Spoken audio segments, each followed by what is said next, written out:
Hi friends, ഇന്നത്തെ വീഡിയോയിലേക്ക് എല്ലാവർക്കും സ്വാഗതം. ഹലോ. ഇന്ന് നമുക്ക് നമ്മുടെ ഈ വർക്ക് ലൈഫ് മാനേജ്മെൻറ്റിനെ കുറിച്ച് സംസാരിക്കാം. വർക്ക് ലൈഫ് മാനേജ്മെൻറ്റ് എന്ന് പറയുമ്പോൾ അത് നമ്മുടെ ബാലൻസ് ബിറ്റ്വീന് നമ്മുടെ വർക്ക് ലൈഫ് പിന്നെ പേഴ്സണൽ ലൈഫ് ഇത് തമ്മിലുള്ള ഒരു ബാലൻസ് എങ്ങനെ നമുക്ക് ഹെൽത്തി ആയിട്ട് മെയിൻറ്റെയിൻ ചെയ്യാൻ പറ്റും എന്നുള്ളതാണ്. ഇപ്പോൾ നമുക്കറിയാം ഇപ്പം വർക്ക് പ്രഷർ ഒത്തിരി എല്ലാ സെക്ടറിലും തന്നെ എല്ലായിടത്തും വർക്ക് പ്രഷർ കൂടിക്കൊണ്ടിരിക്കുകയാണെന്നാണ് പറയുന്നത്. അപ്പം ഇപ്പോഴത്തെ ചെറുപ്പക്കാരൊക്കെ ആണെങ്കിൽ ഈ വർക്ക് ലൈഫ് ബാലൻസ് ചെയ്യാൻ വേണ്ടിയിട്ട് വളരെയധികം സ്ട്രഗിൾ ചെയ്യുന്നുണ്ട്. അതിപ്പോൾ നമ്മൾ ഏത് ജോലി സ്ഥലത്താണ്, ഏതെങ്കിലും കമ്പനിയിലാണെങ്കിലോ അല്ലെങ്കിൽ എവിടെയാണ് ഹോസ്പിറ്റലിലാണെങ്കിലോ സ്കൂളിലാണെങ്കിലോ അതിപ്പോൾ നമ്മൾ എങ്ങനെ സ്ട്രെസ്സിനെ ഹാൻഡിൽ ചെയ്യുന്നു എന്നുള്ളതും കൂടി അനുസരിച്ചുകൊണ്ടാണ് ഇരിക്കുന്നത് കേട്ടോ. പക്ഷേ എപ്പോഴും നമുക്ക് ഒരുപോലെ മാനേജ് ചെയ്യാൻ പറ്റിയെന്നിരിക്കില്ല സ്ട്രെസ്സ്. അപ്പം പിന്നെ നമുക്കൊരു ഇപ്പോൾ ഹോസ്പിറ്റലിലാണെങ്കിൽ ഒരു എമർജൻസി വന്നു, അല്ലെങ്കിൽ നമുക്ക് മാനേജ് ചെയ്യാൻ പറ്റാത്തത്രയും തിരക്ക് വന്നു, കാര്യങ്ങൾ വന്നു കഴിഞ്ഞാൽ നമ്മൾ സ്ട്രെസ്ഡ് ആകും ഓട്ടോമാറ്റിക്കലി.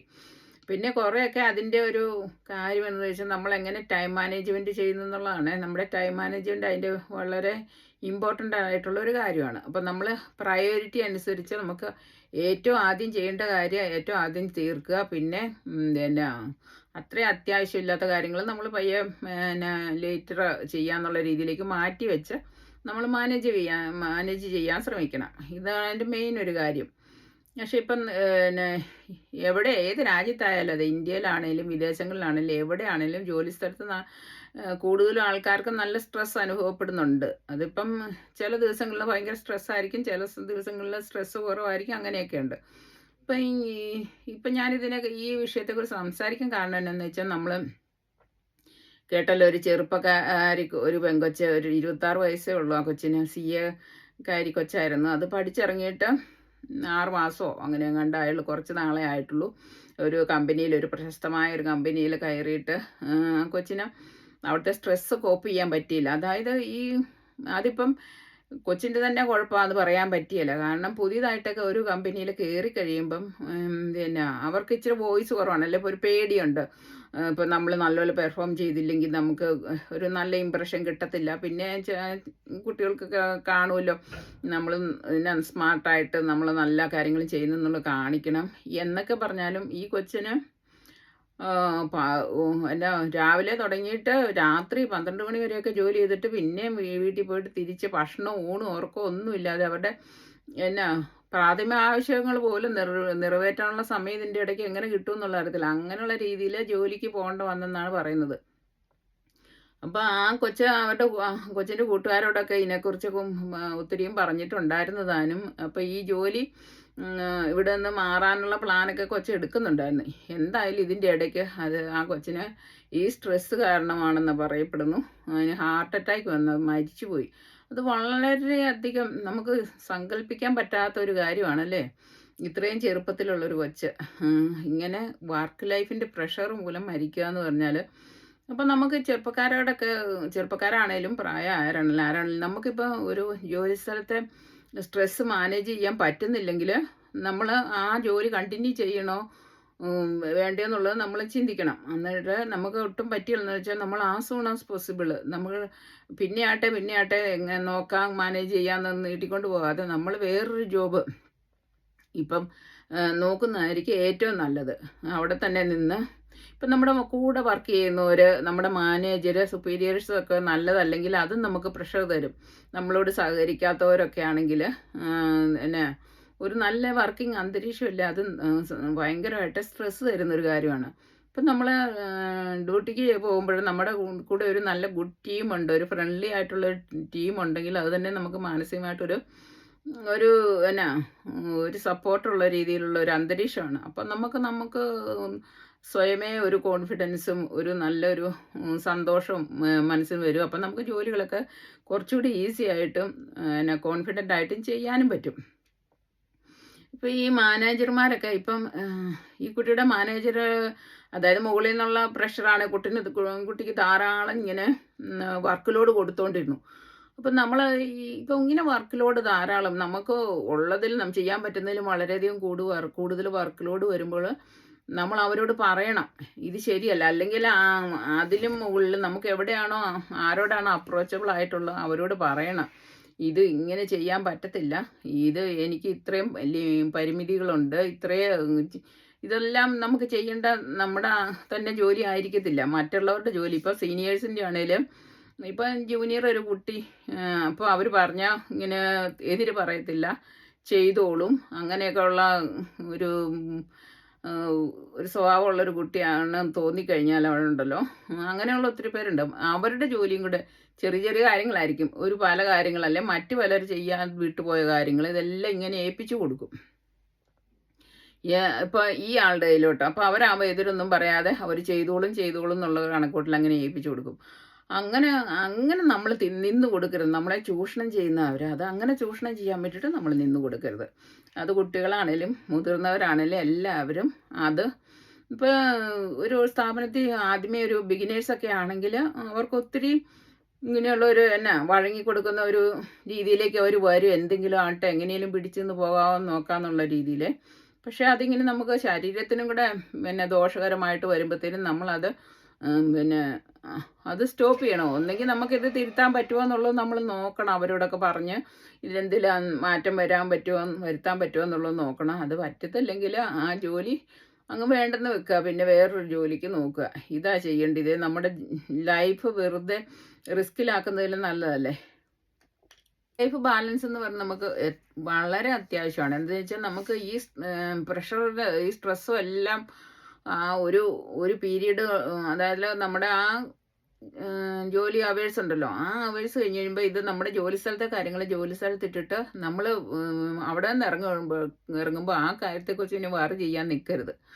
അത് ജോലി സ്ഥലത്തെ കാര്യങ്ങളെല്ലാം ജോലി സ്ഥലത്ത് ഉപേക്ഷിച്ചിട്ട് വീട്ടിലേക്ക് വരിക. വീട്ടിൽ നമ്മൾ സന്തോഷമായിട്ട് അതായത് നമ്മുടെ ഫ്രീ ടൈമൊക്കെ നമുക്ക് മനസ്സിന് സന്തോഷം തരുന്ന രീതിയിൽ ചിലവഴിക്കാൻ ശ്രമിക്കണം. അപ്പോൾ തന്നെ നമുക്കൊരു മാനസികമായിട്ടൊക്കെ ഇച്ചിരൂടെ ബെറ്റർമെൻറ്റ് തോന്നും. ഇപ്പോൾ സ്ട്രെസ്സ് ഭയങ്കരമായിട്ട് കൂടിക്കഴിഞ്ഞാൽ അത് നമ്മളെ ശാരീരികമായിട്ടും മാനസികമായിട്ടും, അതായത് നമുക്ക് ഇല്ലാത്ത അസുഖങ്ങൾ വരെ ഉണ്ടാക്കും എന്നുള്ളതാണ്. അപ്പോൾ അത് ഒഴിവാക്കാനുള്ള കാര്യങ്ങൾ നമ്മൾ നോക്കണം. ഇപ്പോൾ ആഴ്ചയിൽ 5 ദിവസമൊക്കെ ആയിരിക്കുമല്ലോ നാട്ടിൽ കൂടുതലും കമ്പനികളിൽ കാര്യങ്ങളിലെല്ലാം ജോലിയുള്ളത്. ഇവിടെയും 5 ദിവസം ജോലിയുള്ളത്. ഞാൻ UK-യിലാണ്. അപ്പം ഇവിടെ 5 ദിവസമൊക്കെ ജോലി ഉള്ളതുണ്ട്. പക്ഷേ അത് ഒരു മൺഡേ ടു ഫ്രൈഡേ ഓഫീസ് ജോലിയുള്ളവർക്കൊക്കെ, സ്കൂൾ ജോലിയുള്ളവർക്കൊക്കെ മൺഡേ ടു ഫ്രൈഡേ, ഹോസ്പിറ്റലിലെ പല ഡിപ്പാർട്ട്മെൻറ്റുകളൊക്കെ മൺഡേ ടു ഫ്രൈഡേ ഉള്ളവരുണ്ട്. അപ്പം നമുക്ക് അത്രയും അവേഴ്സ് മാനേജ് ചെയ്യാൻ പറ്റുകയില്ലെന്ന് ഉണ്ടെങ്കിൽ ഇവിടെയൊക്കെ നമുക്ക് അവേഴ്സ് കുറയ്ക്കാതെ ഇപ്പം നമുക്ക് അതിനുള്ള പൈസ കുറവ് കിട്ടുമെന്നുള്ളൂ. അത് സാരമില്ലെന്ന് വെക്കണം. നമുക്ക് 4 ദിവസമേ മാനേജ് ചെയ്യാൻ പറ്റുന്നുള്ളൂ. അങ്ങനെ 4 ദിവസമായിട്ട് കുറയ്ക്കണം. അപ്പം 3 ദിവസം പിന്നെ കിട്ടുമല്ലോ നമുക്ക് ഫ്രീ ആയിട്ട് നടക്കാൻ.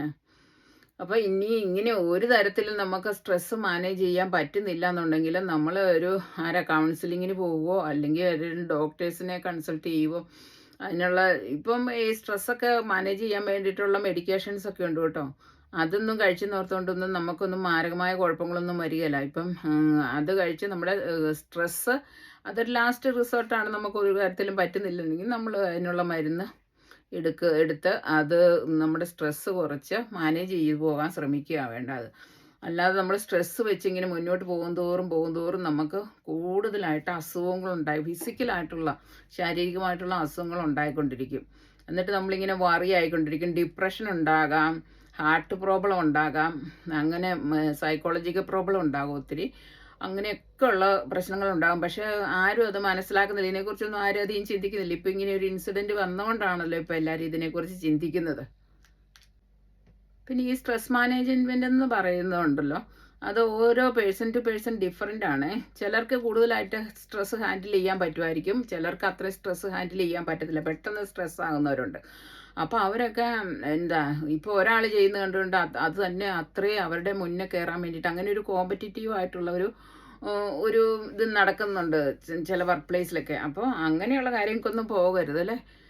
നമുക്ക് പറ്റുന്ന അവരെന്ത് വേണേൽ ചെയ്തോട്ടെ. നമ്മൾ നമ്മുടെ ജോലി ചെയ്യുക, നമ്മൾ അസൈൻഡ് ആയിട്ടുള്ള നമ്മുടെ ജോലി ചെയ്യുക. ഓവറായിട്ടുള്ള കാര്യങ്ങളൊന്നും എടുത്തു വെച്ച് ചെയ്ത് നമുക്ക് സ്ട്രെസ് ഉണ്ടാകാതെ നമുക്ക് അസൈൻഡ് ആയിട്ടുള്ള കാര്യങ്ങൾ ചെയ്ത് നമ്മൾ നമ്മുടെ കാര്യം നോക്കി മറ്റുള്ളവരെന്ത് ചെയ്യുന്നു, എനിക്ക് അതിലും കൂടുതൽ ചെയ്ത് നല്ല ഇമ്പ്രഷൻ ഉണ്ടാക്കണം, അങ്ങനെയൊക്കെ ചിന്തിച്ച് കഴിഞ്ഞാൽ നമുക്ക് സ്ട്രെസ്സ് കൂടും. ചിലർക്കൊക്കെ അത് പറ്റും. അങ്ങനെ പറ്റുന്നവർ അവർ ചെയ്തോട്ടെ, അല്ലാത്തവർ അതിന് വേണ്ടിയിട്ട് ശ്രമിക്കണ്ട. എൻ്റെ രീതിക്ക് ഇപ്പം എല്ലാവരും ഡിഫറെൻ്റാണ്. എല്ലാവരും അവനവൻ്റെ രീതിക്ക് ചെയ്തു പോകുക, അതാ വേണ്ടത്. ഇപ്പം ചിലരൊക്കെ വർക്ക് സ്ഥലത്ത് ഇപ്പോൾ ഡ്യൂട്ടിക്ക് ചെന്ന് കഴിഞ്ഞാൽ പിന്നെ ഇപ്പോൾ എവിടെയാണെങ്കിലും ഏത് ഡിപ്പാർട്ട്മെൻറ്റ് അല്ലെങ്കിൽ ഏത് ഇൻസ്റ്റിറ്റ്യൂഷൻ എവിടെയാണെങ്കിലും ചെന്ന് കഴിഞ്ഞാൽ ചിലരുണ്ട് അവരുടെ സ്ട്രെസ്സ് കാരണം അവർക്ക് വർക്ക് തീർക്കണമല്ലോ, സമയം തികയല്ലോ എന്നോർത്തുകൊണ്ട് അവർ പിന്നെ ബ്രേക്ക് പോലും എടുക്കാതെ ഭക്ഷണം പോലും കഴിക്കാതെ ഇങ്ങനെ ജോലി ചെയ്യുന്നവരുണ്ട്. അതൊക്കെ നമുക്ക് ശരീരത്തിന് ദോഷം ചെയ്യും, സൈക്കോളജിക്കലി നമുക്ക് ദോഷം ചെയ്യും. അപ്പം നമ്മൾ അങ്ങനെയൊക്കെ നമ്മൾ ഓവർ സ്ട്രെസ് ആയിട്ടുള്ളവർ നമ്മളുടെ സ്ട്രെസ്സ് നമ്മൾ തിരിച്ചറിഞ്ഞിട്ട് അതിനുള്ള ഹെൽപ്പ് എടുക്കാൻ ശ്രമിക്കണേ.